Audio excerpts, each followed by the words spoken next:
नमस्कार, मी सतीश करचन आपल्या सर्वांचं स्वागत करतो पुन्हा एका नवीन व्हिडिओमध्ये। आपण जर चॅनलवर नवीन असाल तर चॅनलला एकदा सबस्क्राइब करा। हा व्हिडिओ आवडला तर नक्कीच लाईक आणि शेअर करा। तर बघा, एक सर्वांसाठी एक आनंदाची बातमी आहे। जे प्रसार माध्यम असतात, दूरचित्रवाणी किंवा आकाशवाणी यासारख्या माध्यमावरती जेव्हा शिक्षक भरतीच्या बातम्या झळकायला सुरुवात होते, त्याचा अर्थ असा होतो की शासकीय यंत्रणा ही कामाला लागलेली असते आणि यांच्या मार्फत या सर्व प्रसार माध्यमांना ही माहिती प्रसारित करण्याचं आव्हान हे केलं जातं। आज सायंकाळच्या छत्रपती संभाजीनगर येथील आकाशवाणी केंद्राद्वारे शिक्षकांची जी पद भरती होणार आहे याबाबत घोषणा करण्यात आली आणि जवळपास 22,000 पदांची भरती ही आता होणार आहे। त्यामध्ये जिल्हा परिषदेच्या ज्या काही जागा होत्या त्यापैकी 70% जागांना परवानगी देण्यात आलेली आहे आणि 30%चा विषय हा नंतर होणार आहे। आणि याचबरोबर ज्या खासगी व्यवस्थापनांच्या जागा आहेत या सुद्धा यामध्ये इन्क्लूड्स आहेत। म्हणजे बंपर भरती ही सर्व महाराष्ट्रातील डीएड बीएड धारकांसाठी असणार आहे। आता ही जी भरती प्रक्रिया पार पडत असताना जे आपलं शिक्षण आयुक्त कार्यालय आहे त्यांच्या मार्फत वारंवार सांगितलं जातं की ही भरती प्रक्रिया ही नियमांच्या आधारेच होणार आहे। जे शासकीय निर्णय आहेत, जे शासन निर्णय आहेत, त्या शासनाच्या निर्णयाला अनुसरूनच ही भरती प्रक्रिया होणार आहे। तर मग आपल्या डीएड बीएड धारकांच्या मनामध्ये अनेक वेळेला संभ्रम निर्माण होतो की मी आता एक चांगला स्कोर केलेला आहे, माझ्याकडे टीईटी फर्स्ट आहे, सेकंड आहे किंवा मी वेल क्वालिफाईड आहे, परंतु नेमकं मला प्रेफरन्स कसे येणार किंवा एखाद्या पदासाठी माझी ही पात्रता आहे ती काय असायला पाहिजे, याकरता तुम्हाला काय पात्रता असायला पाहिजे। तर बघा मित्रांनो, या ज्या 12/19/2019च्या शासन निर्णयाद्वारे जी विषयांची पात्रता होती त्यामध्ये काही बदल हे करण्यात आले आणि त्यामध्ये काही विषय हे नव्याने इन्क्लूड करण्यात आले। आता तुम्ही हा जो व्हिडिओ आहे हा कुठेही स्किप करू नका, व्हिडिओ तुम्ही पूर्ण बघा, जेणेकरून तुम्हाला या निर्णयाबद्दल चांगली माहिती मिळेल आणि तुमचा डाऊट्स हा बऱ्यापैकी क्लिअर होण्यासाठी मदत करेल। सुधारणा केलेली आहे की 6वी ते 8वीच्या शिक्षकांसाठी शैक्षणिक व व्यावसायिक आवर्तेमधील बघा आता गणित व संख्याशास्त्र ही जी पदवी आहे त्याऐवजी कोणती पदवी ग्राह्य धरण्यात येणार आहे? गणित, संख्याशास्त्र ही तर ऑलरेडी आहे, परंतु इलेक्ट्रॉनिक्स आणि कम्प्युटर सायन्स, माहिती तंत्रज्ञान म्हणजे आयटी, कम्प्युटर सायन्स, इलेक्ट्रॉनिक हे 3 विषय हे वाढवण्यात आलेले आहेत। 6वी ते 8वीच्या या गटासाठी बोलतोय पदवी। ओके, आता इथे तुमची पदवी आहे गणित, संख्याशास्त्र या विषयाला और दिलेला आहे। याचबरोबर तुमच्याकडे टीईटी पेपर 2 पास पाहिजे किंवा सीटीटी पेपर 2 पास पाहिजे। इथे गोष्ट एकदम क्लिअर करा, हे जे बेसिक क्वालिफिकेशन आहे त्याचबरोबर तुमचं डीएड किंवा बीएड पाहिजे। एकदम क्लिअर कट मुद्दा झालेला आहे, कुणाच्याही बाबतीत शंका नसायला पाहिजे। आता सायन्सच्या बाबतीमध्ये पूर्वी ज्या पदव्या घेण्यात आलेल्या होत्या त्या भौतिक शास्त्र, रसायनशास्त्र, वनस्पती शास्त्र, जीव विज्ञान आणि पर्यावरण शास्त्र।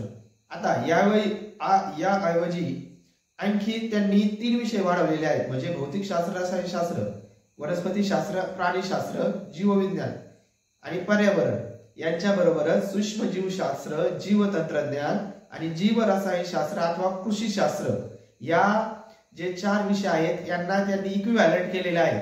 म्हणजे यांची जी पात्रता आहे ही ह्या पात्रतेच्या समान आहे। म्हणजे हे जे 4 विषय आहेत या 4 विषयामधून जरी तुमची पदवी असेल आणि तुमचं डीएड बीएड असेल, टीईटी पेपर सेकंड पास असेल किंवा सीटीटी पेपर सेकंड पास असाल तर तुम्ही 6वी ते 8वीच्या वर्गासाठी विज्ञान विषय शिकवण्यासाठी पात्र आहात असा याचा अर्थ आहे आपलं। आता त्यानंतर दुसरा एक जो गट आहे तो सामाजिक शास्त्र विषयांचा गट आहे। इथे पण भरपूर जागा बघायला मिळतात। तर यामध्ये पूर्वी इतिहास, भूगोल, अर्थशास्त्र, राज्यशास्त्र आणि समाजशास्त्र या विषयातील पदवी ही ग्राह्य धरली जायची, परंतु आता नवीन हा जो GR आहे त्याप्रमाणे आपल्याला इतिहास, भूगोल, अर्थशास्त्र, राज्यशास्त्र याबरोबरच समाजशास्त्र आणि लोकप्रशासन असे 2 नवीन विषय हे इन्क्लूड करण्यात आलेले आहे। तर मग हे जर 2 विषयामधून तुमची पदवी झालेली असेल तर तुम्हाला चान्स मिळणार आहे। ओके, आता हा 6वी ते 8वी पर्यंतच्या सर्व विषयांचा डाटा हा क्लिअर झालेला आहे। 6वी ते 8वी साठी पुन्हा एकदा सांगतो, तुमचं डीएड किंवा बीएड पाहिजे, पदवी पाहिजे आणि टीईटी अथवा सीटीटीचा पेपर सेकंड पास पाहिजे। ही एकदम मॅन्डेटरी असणारी ही आहे। आणि यामध्ये आता जर तुम्हाला असं वाटलं की मी ऍट अ टाइम विषयामध्ये घेतलेले असेल तर बाबांनो पदवीच्या विषयाप्रमाणे तुम्हाला प्रेफरन्स हे जनरेट होतील। पदवीला तुमचे जेवढे विषय आहेत, जे तुमचे तुम्ही 2 विषयामध्ये पदवी घेतलेली असेल किंवा एकाच वेळेस तुम्ही 3 विषयांमध्ये पदवी घेतलेली असेल तर अशा वेळेस तुम्हाला 3ही विषयांसाठी प्रेफरन्स हे जनरेट होतील।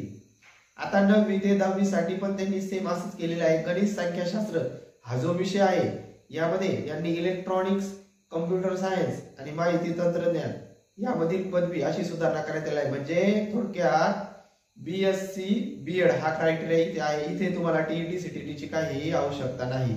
आता 9वी ते 10वीच्या जो विज्ञान गट होता त्यामध्ये सुद्धा मायक्रोबायोलॉजी, बायोटेक्नॉलॉजी, बायोकेमिस्ट्री आणि कृषीशास्त्र असे जे विषय आहेत ते विषय इथे इन्क्लूड करण्यात आलेले आहेत।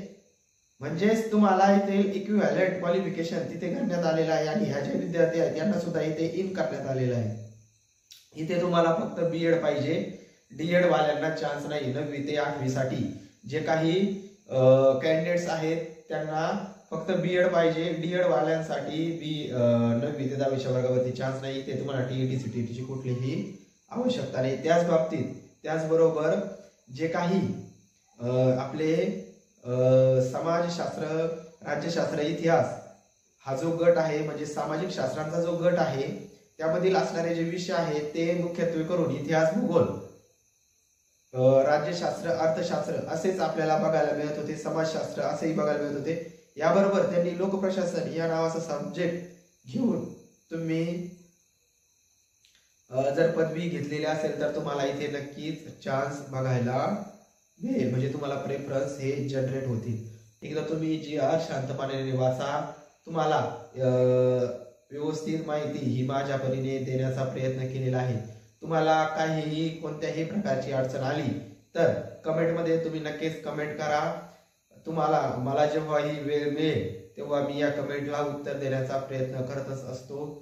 सर्वसामान्य मुलांना, गोरगरीब लेकरांना या भरती प्रक्रियेमध्ये न्याय मिळावा आणि शासकीय नियमानुसारच भरती प्रक्रिया व्हावी हाच हेतू ह्या व्हिडिओ बनवण्यामागे असतो।